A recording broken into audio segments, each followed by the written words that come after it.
Frédéric Dambach, j'ai 62 ans. Je suis professeur de judo depuis plus de 40 ans. Je suis 6e dan, donc ce qu'on appelle un haut gradé. J'ai une carrière de compétiteur de haut niveau. Et puis après, je me suis très tôt, puisque à peu près un peu avant 20 ans, j'ai commencé à enseigner et j'ai aussi un peu séjourné au Japon, une grande période d'une année lorsque j'étais jeune, lorsque j'avais une vingtaine d'années, et puis ensuite à diverses reprises pour me perfectionner. Merci beaucoup. Emmanuel Charlot, est-ce que vous voulez bien vous présenter rapidement? Oui, bonjour à tous, Emmanuel Charlot. Alors moi, 59 ans, plusieurs années d'expérience d'enseignement du judo et surtout, peut-être par rapport à notre colloque, j'ai lancé il y a 20 ans une revue qui s'appelle L'Esprit du judo et qui essaye de raconter le judo, de compétition évidemment, parce que c'est quand même un enjeu pour le grand public, mais aussi tout ce qu'on a essayé de capter pendant tout ce colloque, de la spécificité du judo, de son esprit. C'est pour ça que ça s'appelle l'esprit du judo. Voilà. Merci beaucoup. Michel, tu veux te dire en 2 mots, te présenter?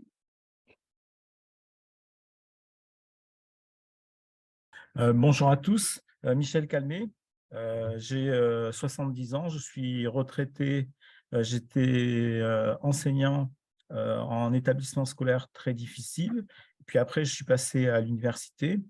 En judo, j'ai une expérience en compétition de niveau national. Au niveau de l'enseignement, j'ai passé le BE3 et le diplôme de l'INSEP. Et ce qui m'intéresse, c'est vraiment le thème qu'on a abordé un petit peu hier et dont j'emprunte le titre à Yves Cadeau, comprendre le monde à travers la compréhension du judo. Une de mes passions, c'est l'enseignement. Et je redis ce que j'ai dit hier, voir le sourire illuminé de compréhension sur le visage de mes élèves, de mes participants, c'est quelque chose pour moi qui est vraiment très, très dynamique. Merci Michel. Valérie? Bon, bah moi, je vais donc me présenter un peu différemment. D'abord parce que je ne suis pas, même si on l'a mis dans la présentation dans le programme, je ne suis pas judokate au sens où je ne pratique pas actuellement. Je suis dans la position, on va dire, je dirais, de mi-naïve, puisque quelque part, j'ai une petite expérience du judo. Et en fait, je pense que ma présence à la table ronde est là surtout pour, comment dire, intérêt de faire une forme d'interface entre finalement un univers que on pouvait supposer qu'un certain nombre donc, ne connaissaient pas, et puis le domaine des sciences de l'éducation. Donc voilà comment je me présente, même si Michel a mis un commentaire. Voilà.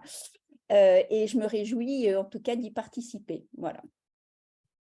Très bien, merci. Alors, vous avez compris que dans notre assemblée, il y a des gens extrêmement gradés, extrêmement experts, extrêmement spécialistes de tout ou partie du judo. Et puis, il y a les naïfs.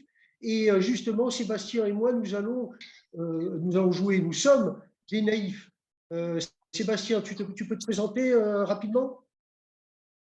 Oui, bonjour. Donc, je m'appelle Sébastien Pess, je travaille à l'Université d'Orléans, je suis enseignant-chercheur en sciences de l'éducation. Et je n'ai à peu près aucun souvenir de mes 4 mois de pratique du judo quand j'avais 6 ans et demi.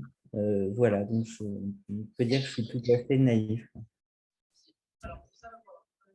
Très bien, merci beaucoup. Alors, j'avais lancé cette première question pour que nous puissions y réfléchir, que vous puissiez y réfléchir pendant les vidéos. Alors, il y a quelqu'un qui a un micro, il faudrait que les co-hôtes coupent les micros peut-être quand on ne parle pas. Donc, la première question, c'était puisque nous sommes sur un retour au terrain, emploie sur les terrains, les différents terrains éducatifs. Jigoro Kano est une figure inspirante pour l'éducation, c'est-à-dire dans quelle orientation aussi veut-on finalement préparer les terrains à l'esprit de Jigoro Kano. Voilà, alors donc, ce que je vous propose, c'est que qui veut prend la parole, mais par contre, essaye de laisser aussi la parole aux autres, de temps en temps. Voilà, donc qui est-ce qui veut se lancer? Je vois que Stéphane Dervaux nous a rejoint, ça fait un grand plaisir. Son intervention a été très appréciée hier. Alors, qui veut se lancer? Peut-être, comme on n'a pas entendu du tout ni Emmanuel ni Frédéric, peut-être vous donnez la parole à vous en premier, puisque Valérie et Michel se sont beaucoup exprimés déjà au cours du colloque. Fred, tu veux y aller ou je commence? Moi, je peux. Vas-y, Manu. Oui, bah, écoutez, moi, je pense que Katanishi Sensei a très bien dit les choses. Jigoro Kano, c'est d'abord une icône au départ. Surtout quand on commence jeune, on le perçoit juste comme une image qui est posée là. D'ailleurs, c'est toujours la même photo dans les dojos français, comme une sorte d'énigme. Et ce qui est vraiment inspirant, qui est vraiment impactant, c'est les éléments de l'expérience qu'il a mis en place.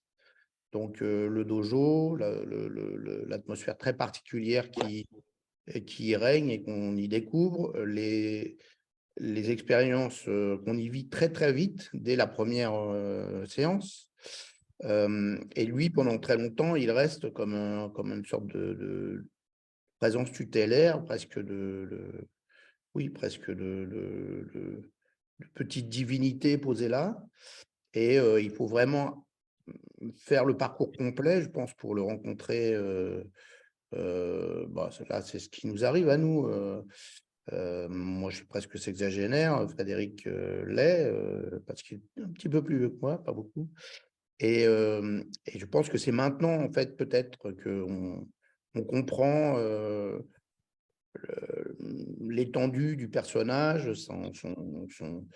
la puissance de sa réflexion, de son action, la solidité.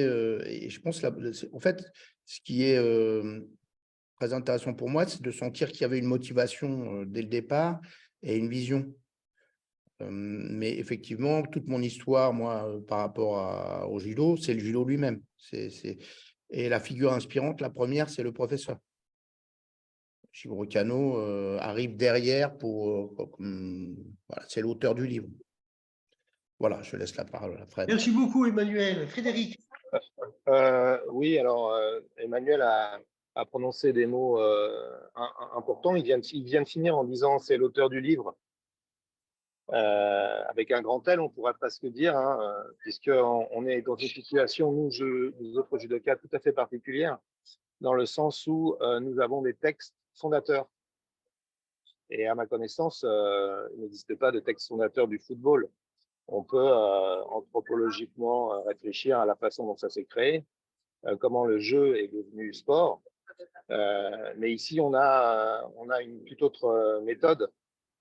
Je n'oserais pas empiéter sur la spécialité de Valérie, la philosophie, mais là, je pense qu'on l'a vu, on a une essence qui précède une existence. Et ça, c'est très, très important parce que c'est à l'aune des textes, c'est à l'aune des principes que Kano a mis en place que l'on va développer quelque chose, que l'on va développer une éducation. Et c'est toujours en ayant la possibilité de s'y référer que l'on va pouvoir progresser. Personnellement, j'ai fait longtemps comme Monsieur Jourdain du judo sans savoir que c'était du judo. Et lorsque j'ai été professeur, lorsque j'ai bien après avoir commencé à enseigner, et lorsque j'ai eu la chance de pouvoir lire les textes traduits, notamment par Yves, ça a été une révélation. J'ai compris enfin que je faisais du judo. Merci. Valérie, on t'a tendu une perche. Une perche. Alors moi, je dirais que j'ai plutôt commencé par l'existence avant d'accéder à l'essence, si tant est que j'ai accédé à l'essence. Alors, moi, je ne sais pas trop bien comment je pourrais évoquer mon rapport à la figure du fondateur, puisque pour moi, elle s'est vraiment incarnée à travers finalement la figure de mon professeur, donc Patrick Roux, hein, je l'ai déjà évoqué. Et vraiment, c'est cette figure médiatrice qui, pour moi, a été, on va dire, décisive, en fait. Hein. Donc, même si effectivement ma discipline m'amène vers les livres, je n'ai pas, enfin si, je te raconte des bêtises, si j'ai quand même fréquenté des textes, mais vraiment pour moi, il s'est en quelque sorte incarné, voilà. Et je pense que la figure médiatrice de l'enseignant, elle joue un rôle majeur finalement pour établir finalement ce qui pourrait être une filiation spirituelle.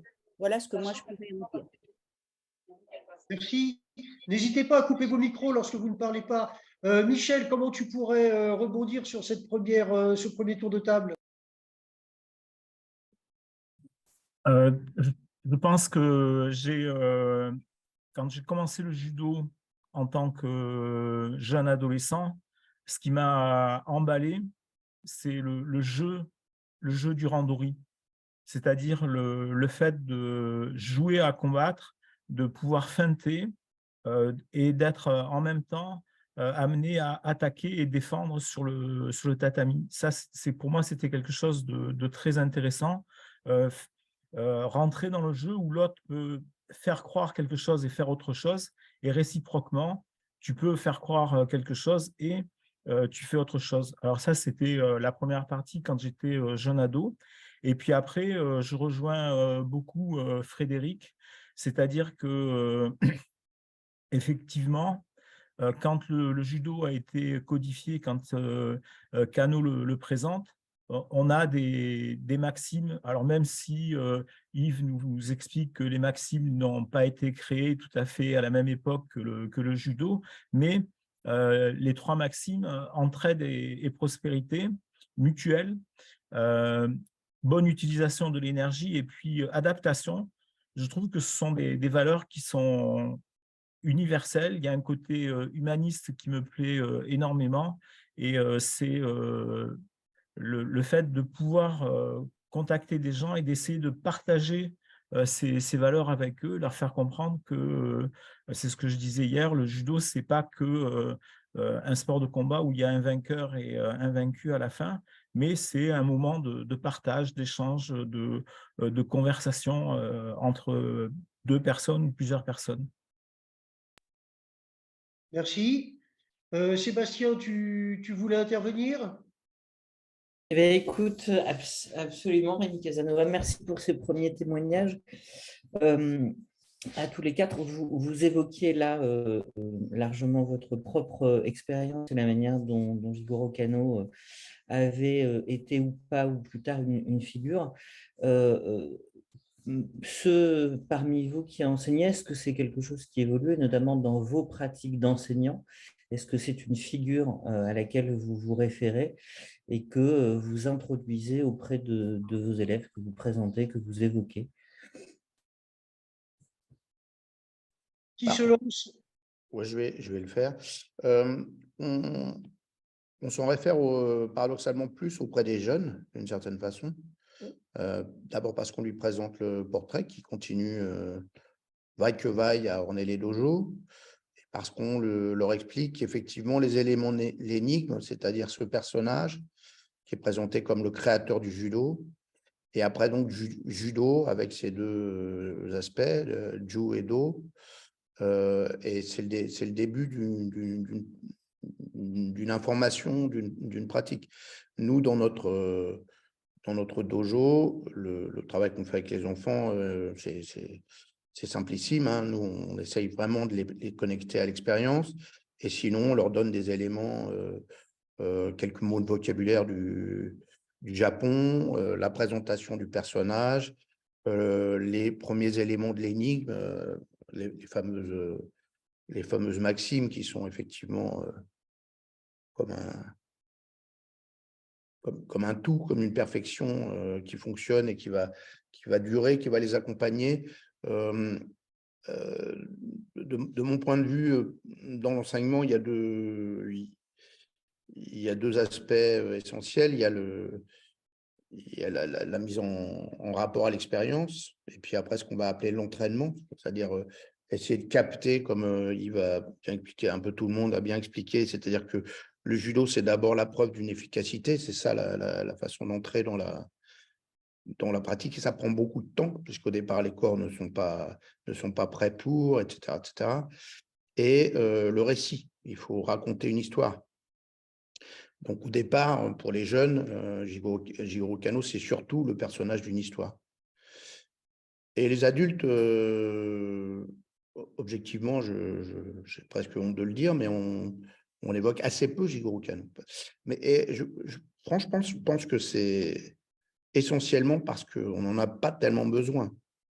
La mécanique extrêmement simple, l'espace initiatique du judo, qui fonctionne vraiment fondamentalement comme un espace initiatique, avec le dojo, espace fermé, qui a une sacralisation, les éléments simples du salut, l'uniforme dont parlait Katanishi Sensei, les hiérarchies de mérite, l'organisation de l'espace.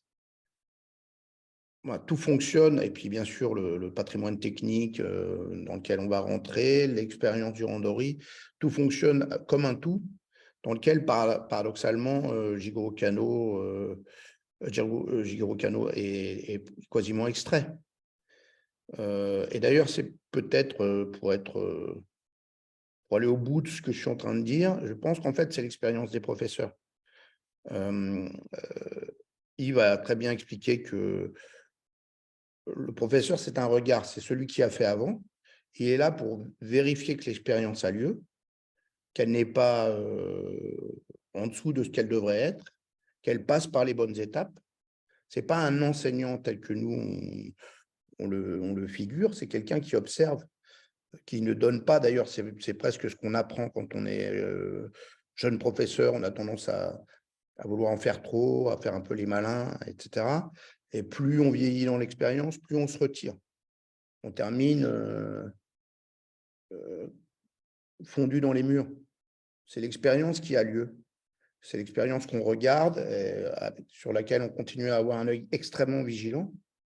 Il ne faut pas que les choses se dégradent, c'est la difficulté de la transmission. Mais nous, on disparaît. Et je pense que c'est un peu ce que là, du coup, c'est une fidélité à Jigoro Kano de disparaître avec lui, si j'ose dire. Ce qui compte, c'est vraiment l'expérience. Voilà. Si je peux réagir Bien sûr. sur ce sujet, je pense que, alors sans vouloir rentrer dans une polémique non plus, mais il faut quand même un petit peu remettre les choses en place. Il me semble que au Japon, alors je suis pas un spécialiste de tous les dojos japonais, mais j'y suis allé quand même beaucoup de fois. La figure de Jigoro Kano n'apparaît pas dans les dojos, premièrement, dans la grande majorité des dojos. Deuxièmement, il y a sans doute des judokas qui ne savent même pas que Jigoro Kano, au Japon, est le fondateur du judo. Ça doit se trouver sans problème. Tout ça pour dire que la figure tutélaire du Jigoro Kano, elle disparaît même au Japon. En France, ça devient un peu compliqué. Alors, c'est la photo qu'on connaît du vieux monsieur, elle est très, très connue, donc elle a un côté charismatique, on essaie de la placer, c'est clair. Mais il faut savoir quand même que, par exemple, dans les jours de la ville de Paris, on a interdiction d'afficher quoi que ce soit sur les murs. Et on n'a pas le droit de mettre d'apposer une affiche représentant une personne, d'autant plus qu'on va, entre guillemets, se prosterner devant cette personne. Et il ne faut pas oublier que ça pose quand même pas mal de problèmes maintenant, notamment avec les populations musulmanes. Donc tout ça, c'est quand même très compliqué. Aujourd'hui, se prosterner devant un monsieur qui est accroché tout en haut d'un mur, c'est pas si facile que ça. Merci. Michel ou Valérie sur l'interpellation de Sébastien et puis les pistes qui nous sont données là. voudrais rebondir sur ce que Emmanuel a engagé avec la formation auprès des enfants. J'ai une grosse expérience sur la formation des élèves en milieu scolaire, c'est-à-dire tous les élèves, et pas que ceux qui viennent dans le club. Et puis, une grosse expérience avec la formation professionnelle continue des enseignants d'éducation physique. Et dans ces deux secteurs-là, vraiment, ce à quoi je me suis attaché, c'était de montrer les valeurs humanistes du judo et le fait que pour les professeurs d'éducation physique, aborder la première séance de judo par une mise en compétition, c'était quelque chose qui était très, très, très particulier parce que je leur expliquais qu'au niveau fédéral, la première année de licence, on n'avait pas le droit de faire des compétitions officielles, il fallait attendre au moins une année de pratique et qu'il fallait développer la notion de randori. Et donc, c'est un petit peu ce que j'ai expliqué hier et que j'ai repris un peu ce matin. L'objectif, c'est, dans la confrontation des deux, il faut qu'il y ait deux vainqueurs dans l'échange et non pas un vainqueur et un vaincu au niveau des résultats. Et alors ça, je me suis rendu compte que ce message-là auprès des universités pour la formation des professeurs d'éducation physique, ce message-là n'existe quasiment pas. Expliquer aux gens qu'on va faire une confrontation pour que les deux soient vainqueurs, qu'il y a un échange, un partage des solutions et que les deux bénéficient de la confrontation, c'est quelque chose sur lequel il faut encore travailler. Valérie, tu voulais intervenir? Je suis dans une position un peu particulière parce que je n'enseigne pas le judo. Donc, je vais encore parler de mon expérience, on va dire, d'apprenante. Bon, comme j'ai expliqué hier, hein, j'ai découvert le judo dans un contexte particulier, dans le cadre d'un stage que j'avais fait l'été. Bon, mais donc, quand je suis arrivée sur le tatami pour la première fois, j'avais une toute petite idée ou une minuscule expérience. Mais ce qui m'a frappée, enfin, j'en garde encore un souvenir très, très fort, c'est le sentiment d'intense désorientation, puisque effectivement, je rentrais vraiment dans un univers radicalement nouveau. Et bon, moi, j'ai commencé, j'étais pas une enfant, hein, j'étais déjà adulte. Et ce sentiment de désorientation, c'était presque comme une forme de naissance à un monde radicalement nouveau. Et il me semble, enfin, dans mon souvenir, hein, je pense que le rattachement à une tradition existante, donc incarnée par quelqu'un qui finalement constituait l'origine, bah, c'était important parce que c'était comme une sorte de fil, hein, que je pouvais agripper. Et effectivement, cette figure, hein, de Jigoro Kano, elle était, comme je l'ai dit tout à l'heure, médiatisée en tout cas par la figure d'un enseignant, hein, voilà. Et donc, pour moi, cette référence à Kano, même fort éloignée, même finalement dans un flou énigmatique, hein, comme l'a souligné Emmanuel tout à l'heure, c'était quand même vraiment important pour moi, en tout cas dans ces phases de commencement. Merci. Alors, c'est très intéressant ce que vous dites parce que, enfin, pour moi, ça nous ouvre plusieurs pistes, hein. Ça nous ouvre la piste du rapport au pédagogue d'une manière plus générale, puisqu'on est retour sur les terrains et on peut faire le lien avec les postures pédagogiques, notamment dans ce que Emmanuel disait sur ce que l'on connaît de la pédagogie dans la nécessaire rétractation du pédagogue au profit de l'apprentissage. Mais là, ça va même plus loin, puisque, et c'est la deuxième piste, c'est au profit de la résolution de l'énigme. Alors, peut-être est-ce que vous pourriez nous dire, les uns et les autres, quelle est cette énigme au fait à résoudre? Alors, certes, par l'expérience vécue, mais peut-être peut-on mettre des mots sur l'expérience à travers le cheminement, parce que vous l'avez dit, hein, il s'agit d'un espace sacré, il s'agit de trouver son orientation dans le labyrinthe. Finalement, la quête des origines. Vous avez parlé de Kano Jigoro comme d'un mythe, une figure mythique presque, dont les mystères sont à percer, et à travers eux les mystères de la vie. Alors, est-ce que vous pouvez évoquer peut-être à la fois votre propre chemin expérientiel vers cette énigme et où mène cette énigme, et puis d'autre part, quelles sont les modalités, puisque c'est une pédagogie particulière, c'est une pédagogie qui passe par la répétition, la pratique d'abord, puis l'écoute de l'histoire, puis la compréhension et puis la transmission. Alors, est-ce que vous pouvez évoquer un peu ce processus initiatique, ce processus finalement qui mène à la connaissance? Qui est-ce qui veut se lancer? Bon, bah, je vais prendre la parole puisque personne n'y va.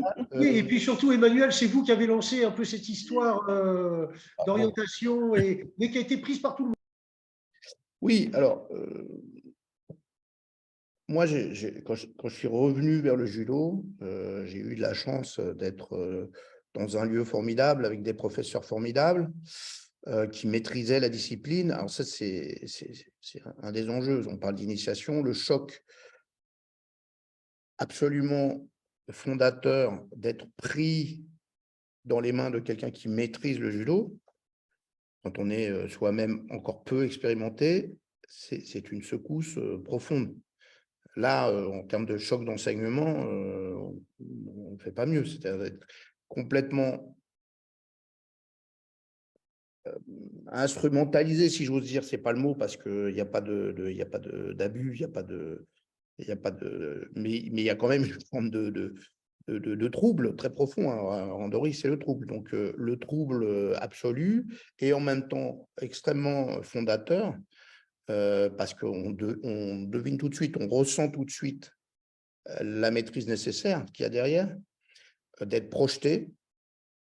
C'est absolument unique comme sensation, et c'est une sensation qui m'accompagne encore, c'est-à-dire ce que j'ai ressenti aux âges où j'ai repris vraiment le judo comme un jeune homme avec l'expérience de ça. J'ai des souvenirs plus anciens de quand j'étais très jeune et que j'avais déjà cette expérience, mais pour moi, c'est vraiment une discipline d'adulte, et cette sensation d'être complètement embarqué dans un processus que je ne maîtrise pas, d'arriver au sol, etc.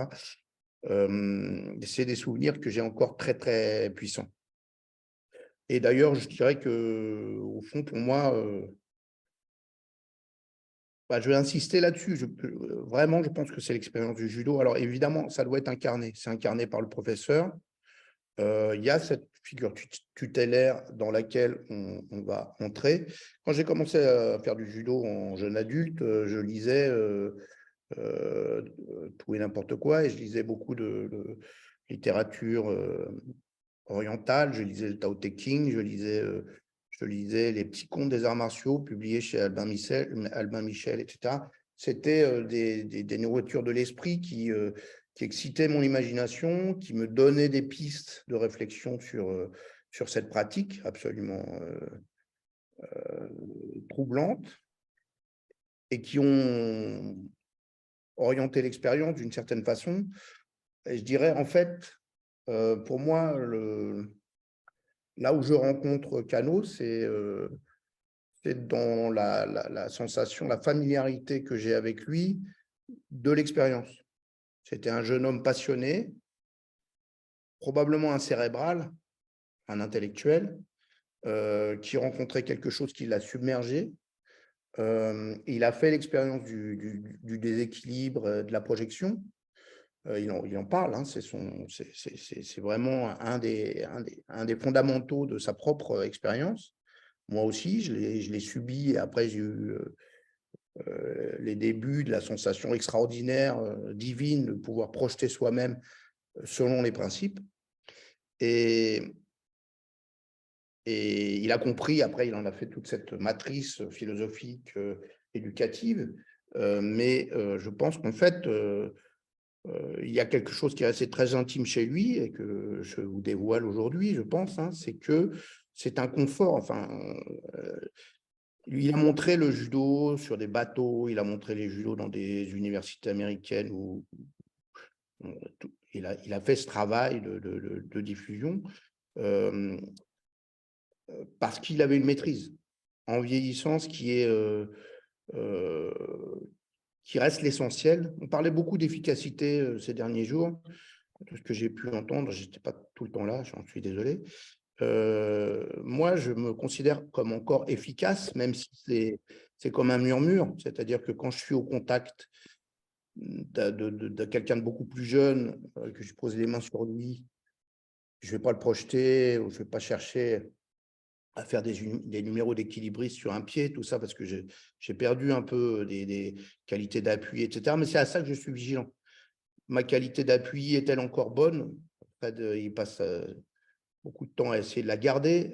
Et mes sensations, je recherche le confort. Je pense que ce qu'on apprend, l'expérience initiatique, ce que je partage avec Jigoro Kano, c'est que dans le trouble, il y a un chemin vers le confort, vers une sensation extrêmement satisfaisante d'être au contact de quelqu'un qui s'efforce. Je fais encore du judo avec des jeunes gens qui essayent de me projeter, qui sont malhabiles, évidemment, ou au sol, parce qu'au sol, on peut pratiquer encore plus longtemps. Et ma vigilance, ma sensation, mon ressenti, c'est le confort. Est-ce que je suis encore dans une qualité de confort? Et c'est là-dessus que je lutte. Et je pense que Jigoro Kano, il a eu ça aussi. Voilà, je m'arrête là-dessus. Merci pour ce beau témoignage. Oui, Frédéric. Comme traditionnellement, j'ai l'impression qu'après Manu, c'est moi qui interviens. Je vais intervenir. Alors, je vais peut-être apparaître pour un peu ésotérique, mais un jour, j'étais encore jeune, je devais peut-être avoir 50 ans, et je m'entretenais avec Maître Pelletier, qui était un monsieur qui avait à l'époque, je pense, 70 ou 80, et qui faisait toujours du judo avec beaucoup d'entrain, et notamment avec les enfants. Et il m'a dit, je lui disais, mais comment vous arrivez à... et on a tous connu des gens, mon dernier professeur avait 92 ans lorsqu'il est parti, il était toujours dans le dojo. On a toujours vu ces gens-là et la question qu'on peut se poser, c'est mais pourquoi ils sont toujours là? Est-ce que c'est une recherche de la connaissance, qu'ils veulent toujours aller plus loin, par exemple? Ça pourrait être ça.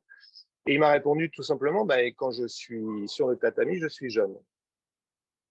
Et ça m'a fait beaucoup réfléchir et effectivement, je pense que ce que propose Kano, in fine, c'est quelque chose d'assez incroyable. C'est un peu un mythe faustien, mais sans y perdre son âme. C'est quelque part l'éternelle jeunesse. Et quand on prend de l'âge, c'est plus ce qui nous intéresse peut-être que la recherche de la connaissance, même si peut-être les deux sont liés.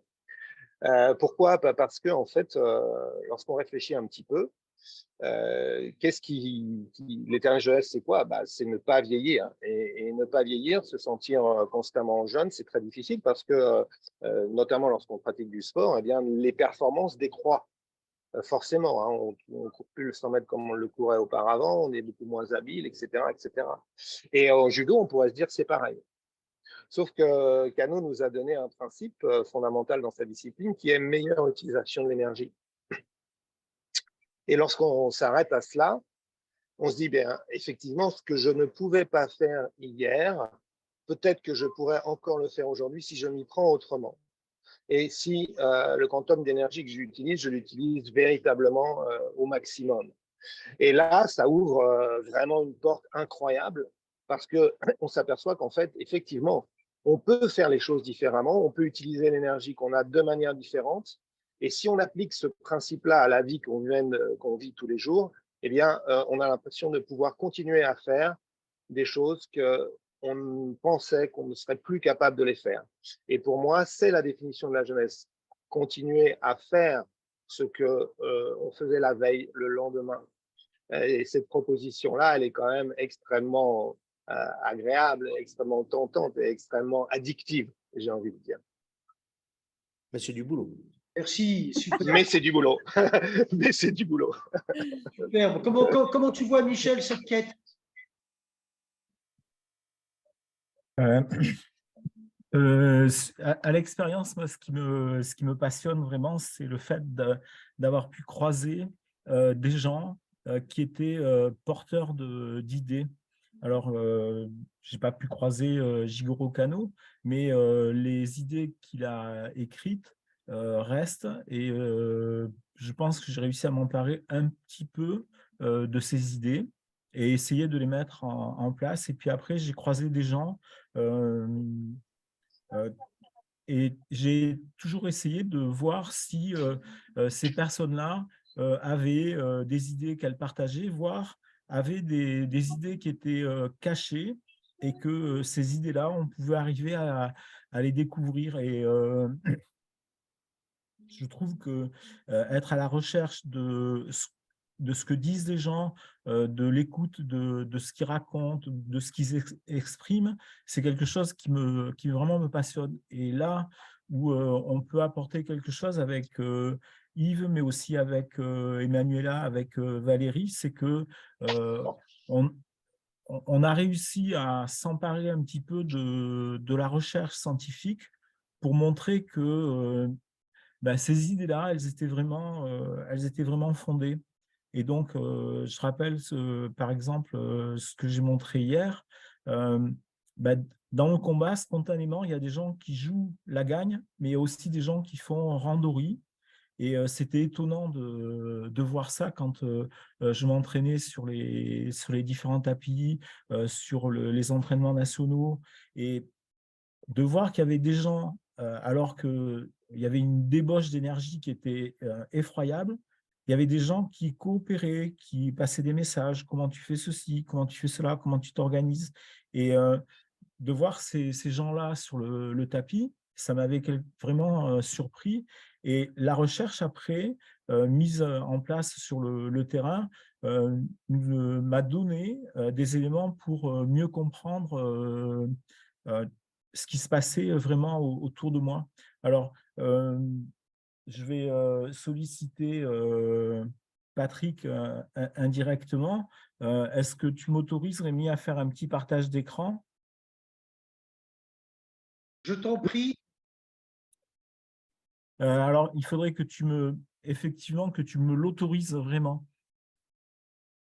Vas-y, Michel, ça sera une surprise, mais je te fais entièrement Non, non, non, confiance. c'est Patrick. Merci, Normalement, Patrick. c'est possible. Hein. Normalement, tu dois pouvoir. Ouais, pour l'instant, c'est toujours désactivé. Écoute, je vais te nommer carrément co-hôte. Merci, Ça, quel honneur.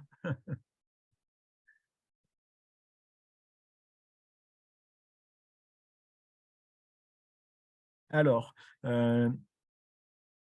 est-ce que vous voyez une typologie d'arrivée au sol? oui. Oui. Voilà. Alors, pour moi, cet exemple, donc Patrick, j'espère que tu te reconnais dans ce cadre-là. Ce n'est pas la liste des techniques qui sont au sol, ce n'est pas l'organisation traditionnelle qu'on a du Newaza. Mais par contre, Patrick, dans ses travaux à l'INSEP, a été amené à faire des propositions de ce type-là. Et pour moi, quelqu'un qui a des idées qui sont formalisées sur un tableau de ce type-là, ben, c'est d'une richesse incommensurable parce que là, immédiatement, je comprends comment je peux construire des situations pédagogiques, comment je peux faire progresser mes judokas, comment je peux leur faire comprendre la richesse du travail qu'il y a au niveau du sol. Et c'est cette recherche d'éléments, c'est le fait de trouver des gens qui sont porteurs de ces idées. Et je vais solliciter mon ami Emmanuela Pierantozzi, qui, lors de nos discussions, on s'est croisés la première fois au championnat du monde à Rotterdam, qui était étonné de voir que le système d'attaque qu'on écrivait, nous, après nos travaux de recherche scientifique, correspondait très bien à ce qu'elle faisait et que vraiment, c'était quelque chose qui lui permettait de mieux concevoir sa pratique d'athlète de haut niveau. Voilà, donc Pour moi, le judo, c'est vraiment quelque chose qui m'a permis de comprendre que il fallait rester vraiment modeste, humble, pour comprendre la richesse de ce que pouvaient nous apporter les autres. Merci Michel. Valérie, tu veux rebondir? Et puis peut-être Patrick, puisqu'il a été indirectement sollicité par Michel. Mais d'abord Valérie. Ben, en fait, moi, je continue un petit peu à dérouler finalement mon histoire du judo, voilà, tel que moi, je l'ai vécu. En fait, j'évoquais l'idée d'une désorientation intense quand justement j'ai commencé à fouler le tatami. Il faut la mettre en perspective avec ma formation, qui était une formation extrêmement intellectuelle, théorique. Bon, vous le savez, j'ai fait des études de philosophie. Enfin, j'ai beaucoup étudié dans ma jeunesse. Et en fait, j'étais vraiment à la recherche d'un rapport beaucoup plus authentique à moi-même. Et en fait, j'avais eu en face de moi, donc j'ai fait les classes préparatoires, j'ai eu en face de moi des personnes extrêmement érudites qui connaissaient énormément de choses, mais qui ne me semblaient pas incarner finalement ce qu'était l'homme dans son acception, j'allais dire, la plus noble ou la plus aboutie. Alors évidemment, moi j'ai été formée aux humanités latines et grecques, et l'idéal de l'homme antique m'a beaucoup marqué. Et donc, effectivement, j'étais très, très sensible à cet écart, à cette discordance finalement entre ce niveau de connaissance et puis la manière dont les personnes pouvaient se manifester finalement dans le monde, voilà, à travers leurs relations avec les autres, etc. Et donc, j'en étais extrêmement dépitée. Bon, ça m'avait même effectivement mis dans une forme d'état un peu dépressif, parce que je me demandais finalement à quoi allait vraiment me servir cette quête de connaissance. Et c'est pour ça que je me suis vraiment tournée vers les arts du corps, si je puis dire. Donc, je me suis mise à faire beaucoup de choses qui concernaient ces arts-là. Et puis, il y a eu effectivement cette rencontre tout à fait extraordinaire au sens propre, je dois le dire, du judo lors de cet été dont j'ai déjà parlé.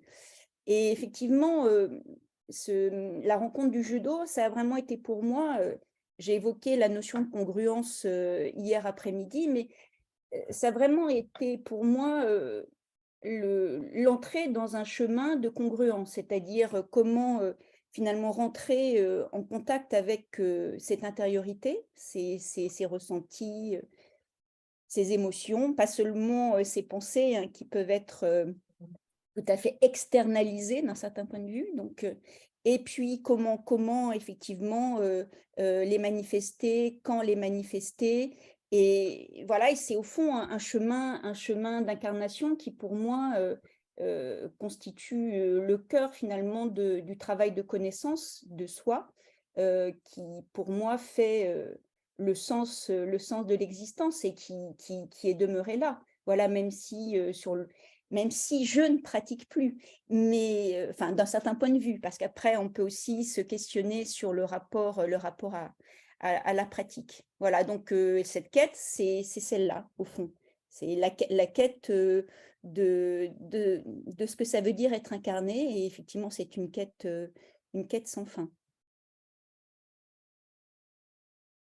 Merci Valérie. Alors Patrick, vous avez été interpellé, vous avez été un petit peu sollicité par Michel, vous voulez compléter? Et puis moi, je vais approfondir sur ce qu'a dit Frédéric et puis Valérie là, et qu'avait initié, si j'ose dire, puisqu'il parlait d'initiation, Emmanuel. Alors, oui, bonjour. D'abord, je n'ai pas pu vous saluer au début de cette matinée. Donc, moi, je veux bien essayer d'apporter ma pierre. D'abord, en disant que je suis ravi de la qualité de ces échanges. Je trouve ça vraiment passionnant. Et comment dire, ça régénère, en fait, si vous voulez, d'entendre des échanges multidimensionnels qui évoquent finalement ce qu'une pratique et une discipline comme le judo a de tellement essentiel à proposer au monde pour l'éducation et pour l'amélioration de la société. Je pense que sur le fond, pour moi, vous avez brossé un tableau très complet. Je ne vais pas revenir sur les spécificités du judo, cette expérience merveilleuse à travers le corps et à travers l'esprit, à travers la pratique et l'analyse de la pratique, à la croisée aussi des savoirs d'expérience et des connaissances. Et aujourd'hui, de surcroît, soutenu par ce qu'on appelle les sciences du sport, ou en tout cas le monde de la connaissance, puisque le judo, comme toutes les activités, est un véritable terrain d'exploration. Moi, en vous écoutant, je me disais ce qui nous unit, ce qui nous rapproche vraiment énormément, c'est peut-être aussi une attention, une passion, on pourrait même dire, pour la formation, pour la transmission. Je pense qu'on a un attachement particulier à la formation des professeurs, que ce soit la formation des professeurs d'éducation physique, des professeurs des écoles, des professeurs de judo, des éducateurs sportifs. Et moi, quand je réfléchis à tout ce que vous avez dit, par exemple, Valérie l'évoquait très bien, Emmanuel également, Frédéric rappelait son grand professeur, le maître Pelletier. En fait, si on a gardé une trace aussi forte de cette expérience avec notre premier professeur, c'est peut-être parce que ces gens avaient reçu une formation à l'époque bien particulière, d'une très grande densité. Moi, je me souviens, j'ai eu la chance d'avoir un très bon démarrage avec un professeur qui était très passionné et qui enseignait très bien les fondements du judo. Mais il percevait aussi ses limites. Très rapidement, il faisait comprendre à ses élèves qu'il fallait aller voir bien au-delà de ce que lui était capable de nous apporter. Et puis ensuite, quand j'ai commencé ma formation au STAPS à l'INSEP, au début des années 80, dans le monde du sport de haut niveau, dans l'écrin du sport de haut niveau, on parlait de culture sportive. Et on avait comme professeur Pierre Parlebas. Pierre Albertini n'était pas très loin.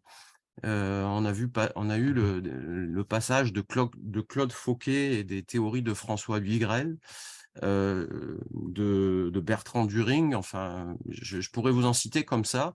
Tout autant de professeurs qui ont fini doyen quelque part de telle chaire ou à l'université.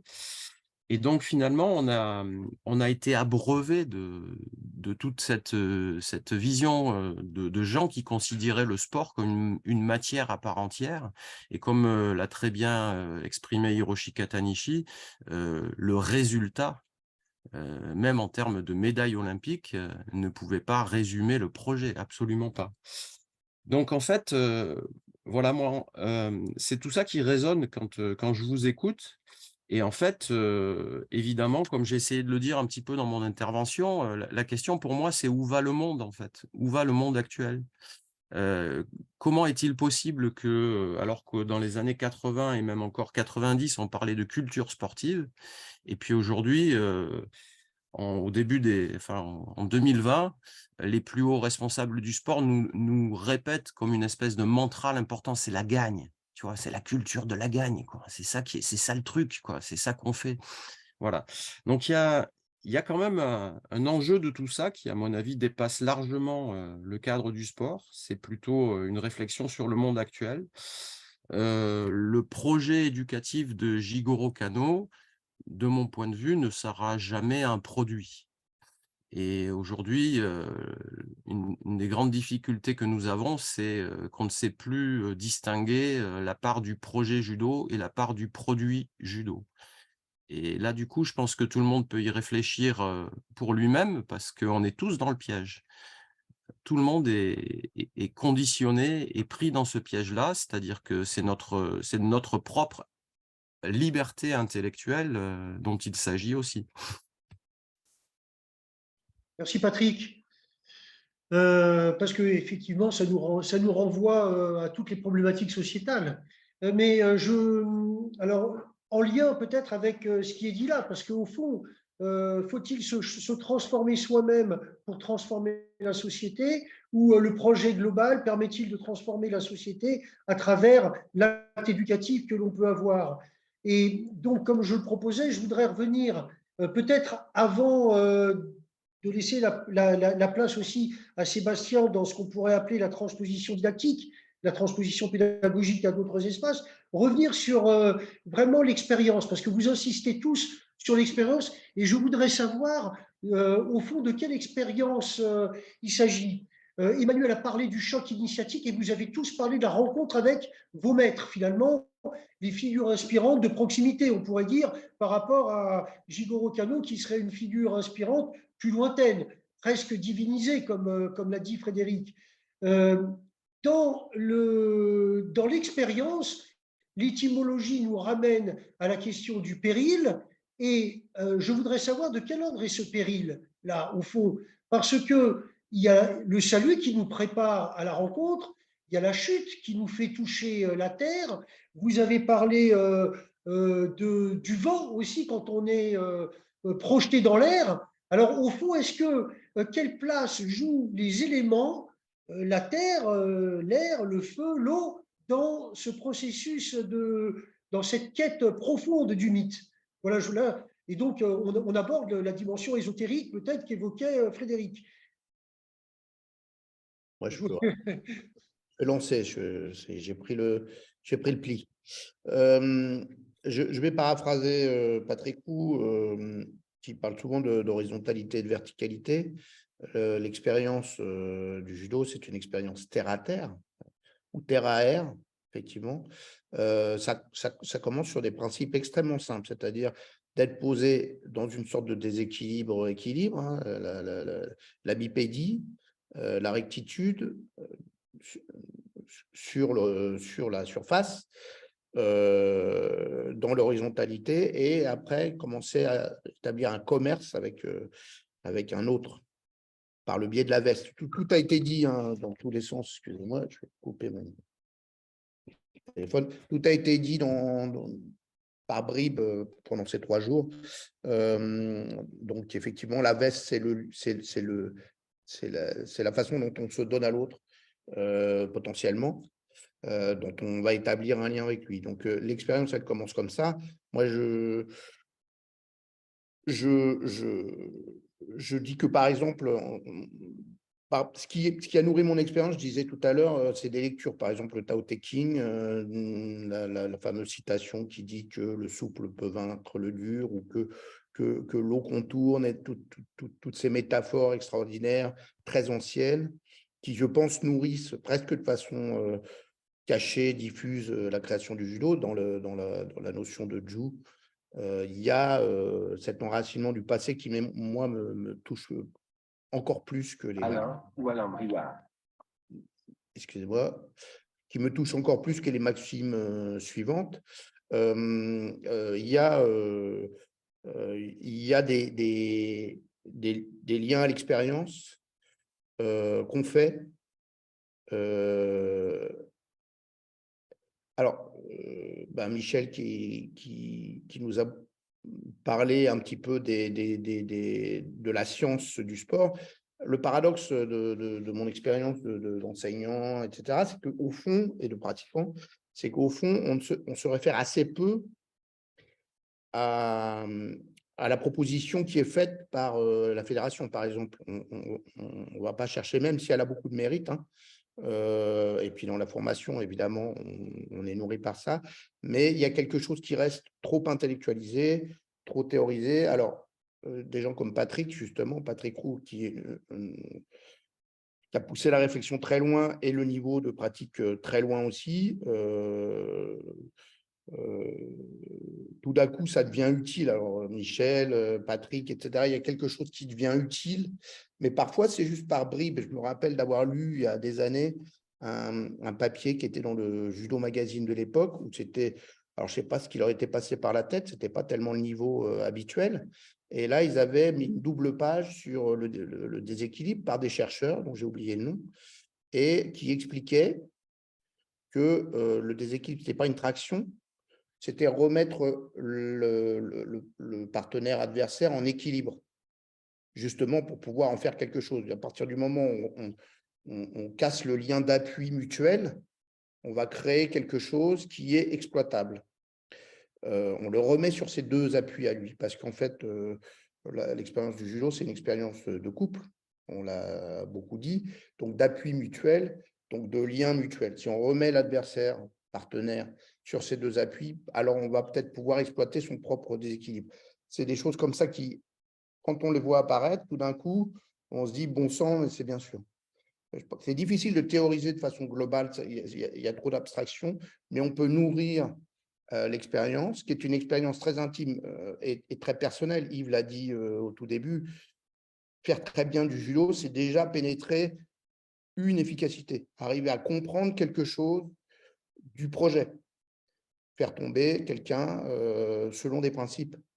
Donc, quand on arrive à rentrer quelque part dans cette expérience, c'est un mystère, une énigme, ben on va être nourri par plein de choses. Je me rappelle d'avoir, c'est des expériences de professeurs aussi, d'expliquer pendant des jours, des mois, des semaines à quelqu'un comment il doit faire, etc. Puis à un moment, on déplace son pied à la main et tout d'un coup, il comprend. Enfin, voilà. Bon, donc c'est une expérience complexe. Bon, je passe la main et je vous laisse développer la suite.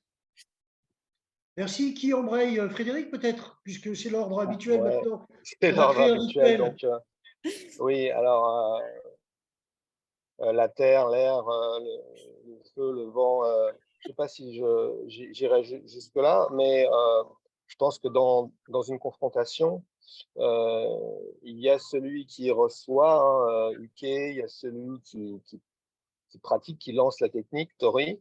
Et ce qui se passe, c'est quand même assez. Alors, j'aime pas le terme violent, mais c'est véritablement chaotique, quoi. C'est un choc.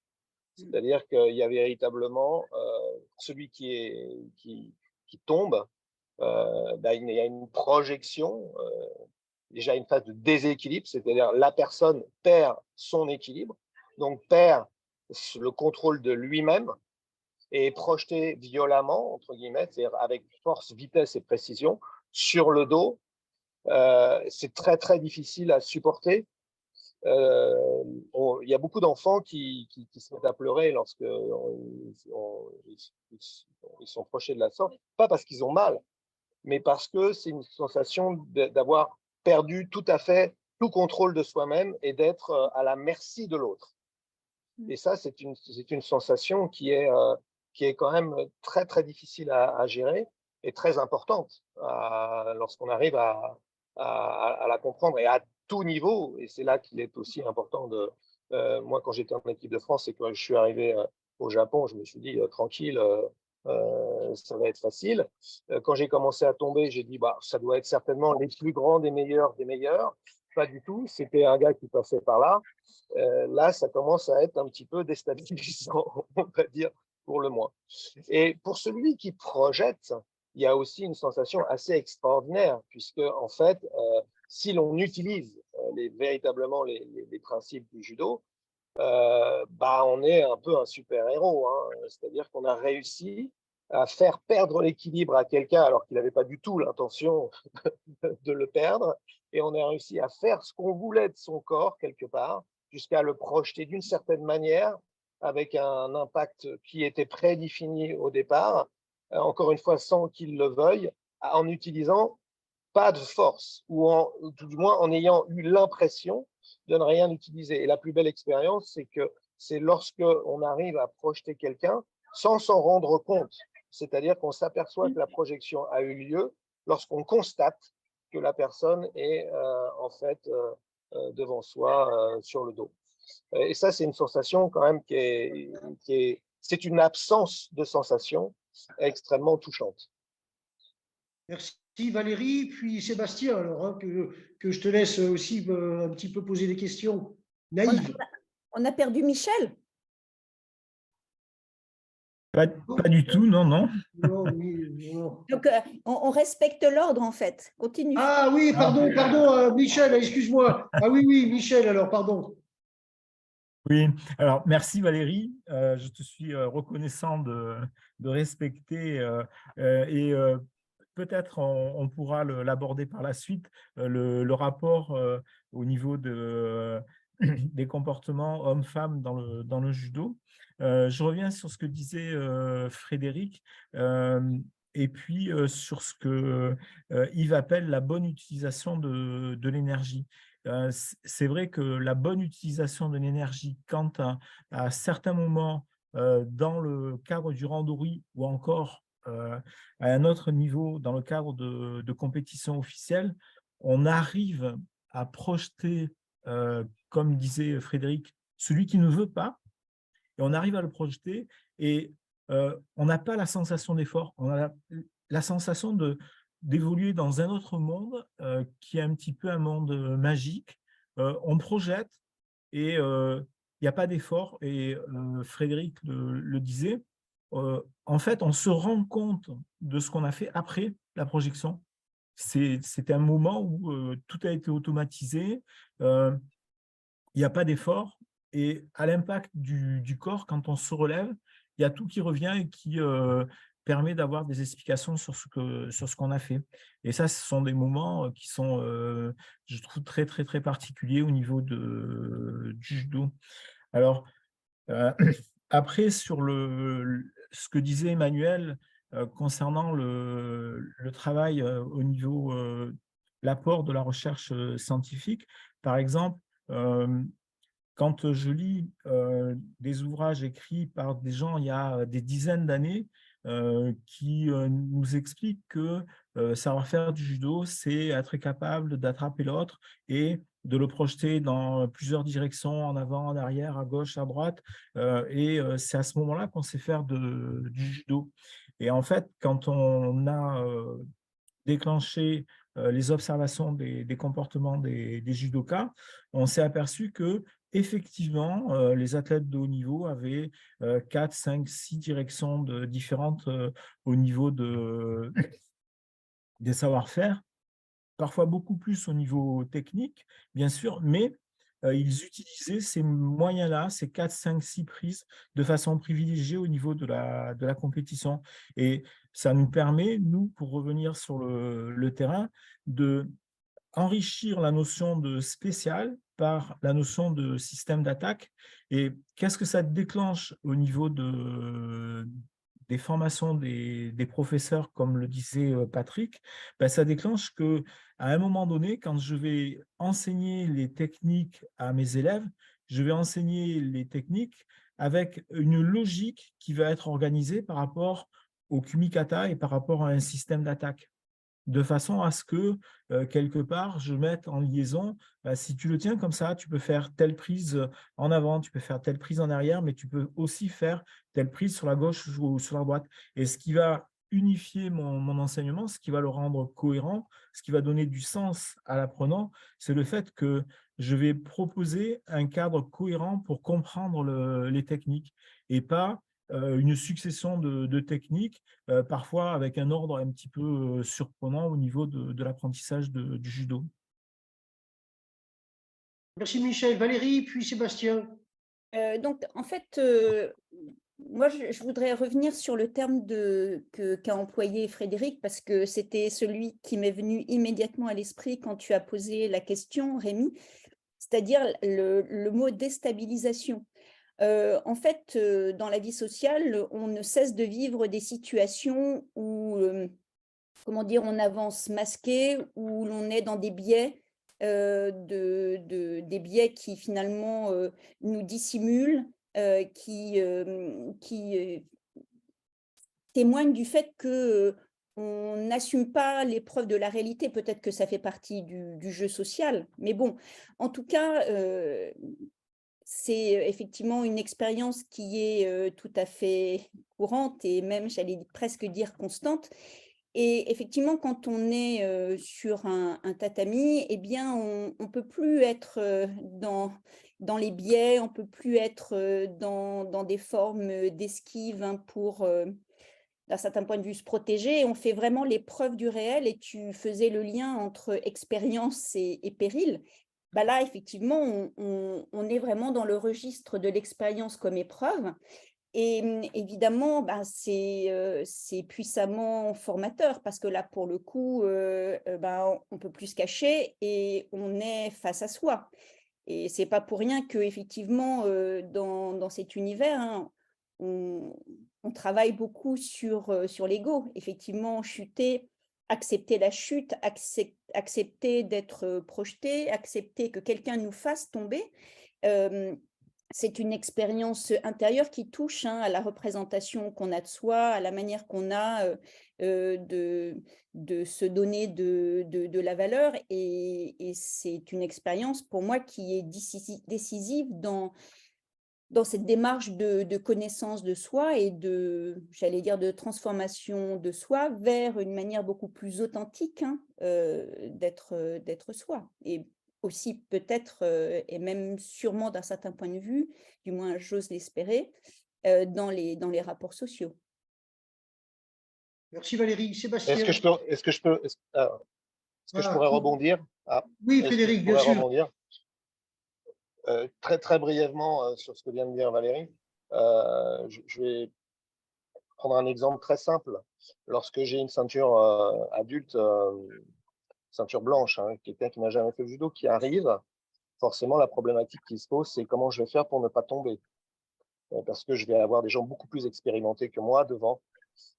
Donc, naturellement, il se dit, bah, si quelqu'un présente une menace pour moi, je recule et je me recroqueville. C'est-à-dire que je vais essayer de le repousser, mettre les mains vers l'avant, mettre mon poids du corps le plus vers l'arrière, de manière à ne pas être projeté, ce qui est naturel. Et ce que moi, je leur explique, c'est qu'au contraire, si le danger arrive, il faut aller au-devant du danger, le prendre en main et rester le plus droit possible, parce que ça va être la meilleure façon d'éviter de chuter. Et ça, c'est c'est un concept qui n'est pas naturel, qui ne vient pas naturellement à l'esprit. Et donc, je vous laisse faire les métaphores que ça peut avoir, cette métaphore, que l'influence qu'elle peut avoir dans la conception qu'on a de la vie et dans la conception qu'on a de l'éducation.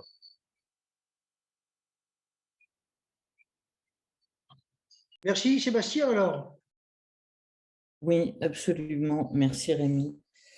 Alors, je vous révèle les coulisses, hein, de cette animation de table ronde. Rémi me dit à 10h05 dans la discussion, tu reprends en termes pédago ce que ça nous dit et les pistes que ça ouvre. Donc, je vais tenter de faire ça en te remerciant, Rémi, pour cette invitation et en essayant de faire juste une remarque rapide associée à une question que je vais vous proposer de ne pas traiter. Mais je pense que ce sera de toute façon une thématique qui va apparaître assez largement dans l'échange qui va suivre entre Camille et Yves.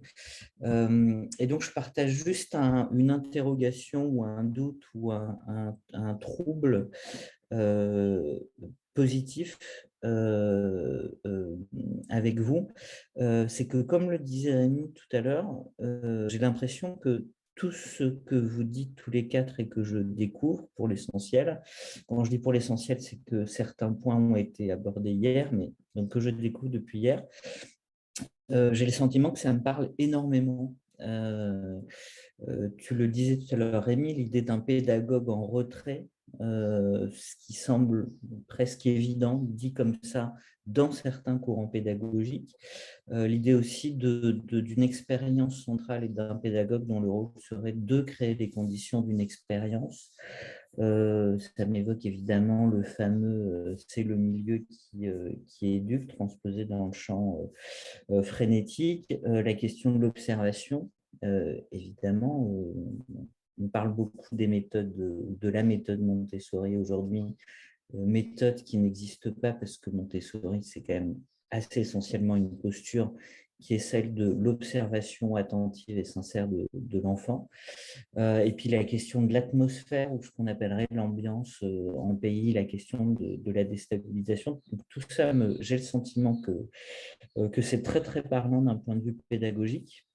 Un autre élément aussi, je ne sais pas si je l'ai entièrement compris, mais précisément, je reviendrai là-dessus. Ce que disait Emmanuel, j'ai le sentiment que vous disiez, on n'utilise pas trop ou pas toujours ce qui vient de la Fédé parce que c'est parfois trop théorique. Et à d'autres moments encore, comme à ce moment-là, j'ai eu l'impression d'une grande prudence par rapport à une tentative de formalisation ou de systématisation. Il y a quelque chose qui est là et qui n'opère précisément que si on échappe à la volonté de le formaliser, de le raconter ou de l'expliquer. Et puis peut-être plus généralement, ce qui fait très fort écho, c'est l'idée d'une expérience et de technique qui finalement s'appuie, pour reprendre une expression d'Arduino, sur un système de signification sous-jacente extrêmement exigeant et complexe, et qui ne peut être dans une certaine mesure, voire dans une large mesure, que sous-jacent. Ça, c'est quand même intéressant aujourd'hui face à un discours contemporain pédagogique où la théorie, c'est 3 mots de vocabulaire théorico-psychologico-philosophique vide de sens, tout le monde utilisant les mêmes et des mots qui permettent de faire croire qu'il y a du sens dans l'action pédagogique défendue par des édiles qui finalement n'ont pas passé plus de 3 minutes à se poser des questions pédagogiques. Et évidemment, cette complexité dans les champs des pédagogies alternatives et de l'histoire de l'école moderne de l'éducation nouvelle, c'est quelque chose qui est très valorisé et très parlant. Et donc, je disais que j'allais partager un doute parce que, en fait, je suis prudent, j'ai l'impression que ça me parle, mais je fais très attention au fameux syndrome du SECOM. C'est un chercheur qui s'appelle Cunningham qui, pendant toute sa carrière, a développé des modèles pour lutter contre les modèles psychopédagogiques dominants. Et il dit, ça m'énerve parce que je parle de ce que je pense, en appui sur des philosophes, des anthropologues, etc. Et on me dit, ah oui, c'est comme. Alors que non, ce n'est pas du tout comme, et les gens croient qu'ils comprennent, et en fait, ils ne comprennent rien du tout à ce que je raconte. Alors, je pense que c'est mon cas, je crois que je comprends, et je dis c'est comme, et très probablement que je ne comprends pas parce que je sens bien là qu'il y a une perspective absolument unique que vous évoquiez pour certains d'entre vous ce matin et hier, c'est-à-dire envisager le monde ou comprendre le monde avec une perspective particulière qui est celle du judo. Et qu'évidemment, en 2 heures ou en 4 heures ou en 6 heures, on ne peut que percevoir qu'il y a quelque chose, mais on ne peut absolument pas l'appréhender et encore moins le comprendre. Et puis, dernier élément, j'ai l'impression, et c'est plutôt rassurant aussi, que vous ne présentez pas tous les 4 une perspective, vous présentez plusieurs perspectives. Par exemple, j'ai l'impression que sur l'explication et la démonstration, il y a un certain nombre de nuances dans vos interventions.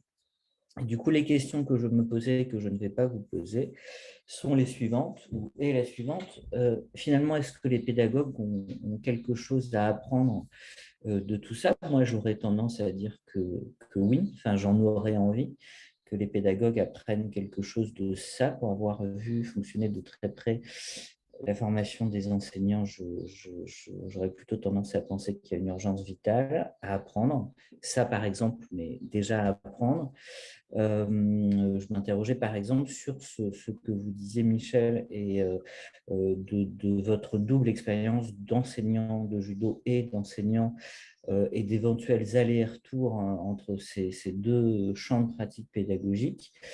Et donc, si la transposition avait du sens, parce que peut-être qu'on peut dire que non, peut-être qu'on peut dire que finalement, il n'y a pas de sens à penser la transposition d'une posture ou d'une expertise pédagogique du judo dans d'autres champs, ce ne serait pas choquant. Mais finalement, si ça avait du sens ou si on a l'intuition que ça a du sens, et peut-être d'ailleurs que ça a été déjà fait, finalement, ce serait quoi qui pourrait faire l'objet de cette transposition? Et donc, je rappelle que ces questions n'en sont pas, puisqu'il est 10h51 et qu'on va essayer de s'offrir une petite pause, puisque Yves et Camille… Sébastien, j'ai supprimé la pause. Pendant que tu parlais, j'ai supprimé la pause. D'accord. Ah oui, donc les collègues vont pouvoir répondre.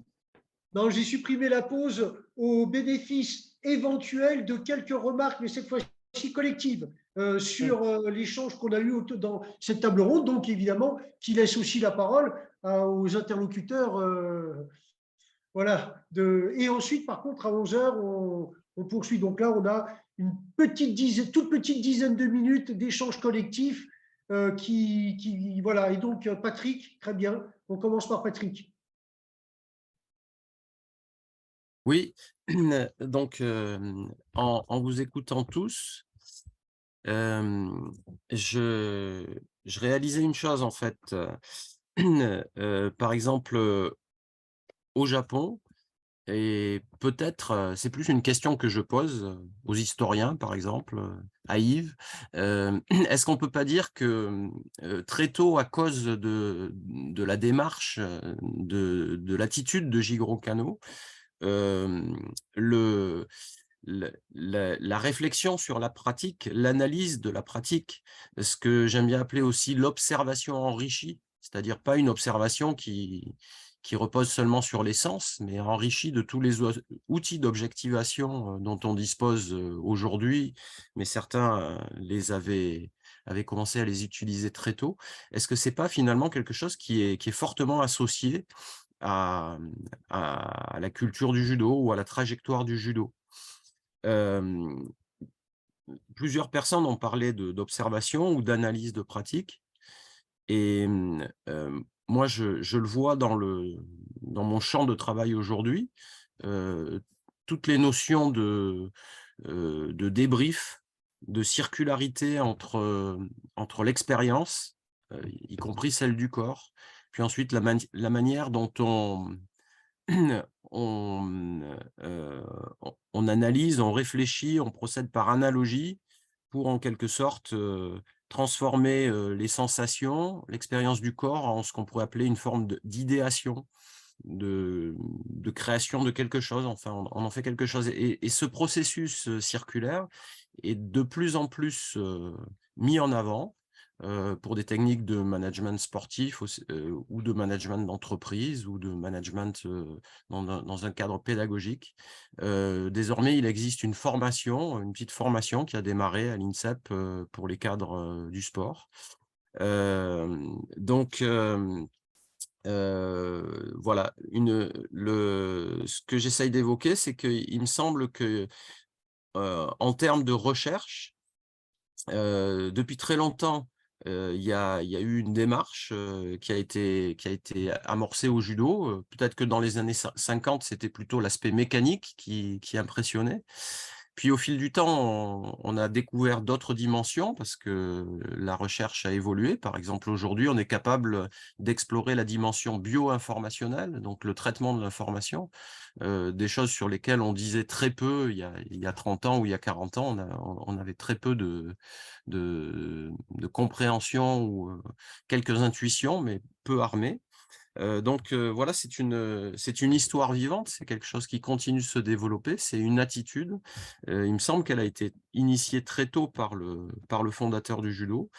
Et pour conclure sur ce point, moi j'ai toujours été impressionné de voir la quantité d'études que les universités japonaises faisaient à toutes les époques sur le judo, souvent des études très appliquées, souvent des choses dont on avait l'impression que ben voilà, c'était pas réutilisé derrière, sauf que dans leur système universitaire, vraisemblablement, ils doivent l'utiliser un petit peu à minima pour former les futurs professeurs d'éducation physique.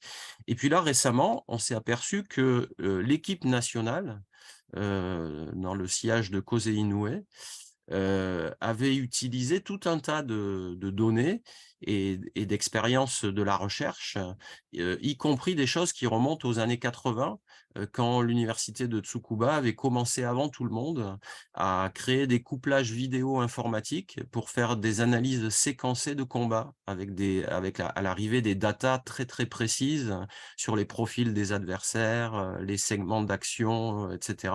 Donc finalement, ils avaient certainement pris dans cette dimension-là aussi une avance considérable. Et peut-être que pendant longtemps, ça ne s'est pas vu et ça n'a pas montré d'intérêt. Et puis aujourd'hui, c'est peut-être devenu un enjeu. Merci Michel, puisque Yves aura la parole avec Camille tout à l'heure, il aura le temps de répondre éventuellement. Michel. Oui, donc moi je voulais faire un peu de pub pour une revue qui s'appelle L'Esprit du Judo, dont nous avons un représentant éminent dans l'Assemblée. Et je trouve que cette revue, elle propose une approche du judo qui est assez particulière dans la mesure où il y a toute une partie qui est consacrée à l'activité sportive, l'actualité sportive, avec des exemples, avec vraiment des détails, des photos qui sont assez représentatives, mais il y a aussi beaucoup de chroniques, d'éditoriaux, de réflexions de la part de tout un tas de personnes qui sont anciens ambassadeurs ou champions du monde. Et quand on lit cette revue un petit peu attentivement, on trouve des perles qui sont assez particulières. Alors, je peux en citer une. Je ne dirai pas qui c'est. Emmanuel devra peut-être le trouver. Mais quel athlète, un combattant qui cherche partout par ses propres moyens, qui accumule, analyse seul des informations, qui réfléchit aux situations et trouve des solutions, qui parvient à mettre en place un système fondé sur les principes du judo qui font la différence et pas toujours apparent quand on regarde certains athlètes combattre. Donc, quand je lis ça, c'est clair, le message pour moi, je me dis, ben, ça, c'est vraiment une finalité éducative, c'est un objet important parce que former un athlète qui cherche par tous ses propres moyens, c'est quelque chose de vraiment important au niveau de la formation du judo.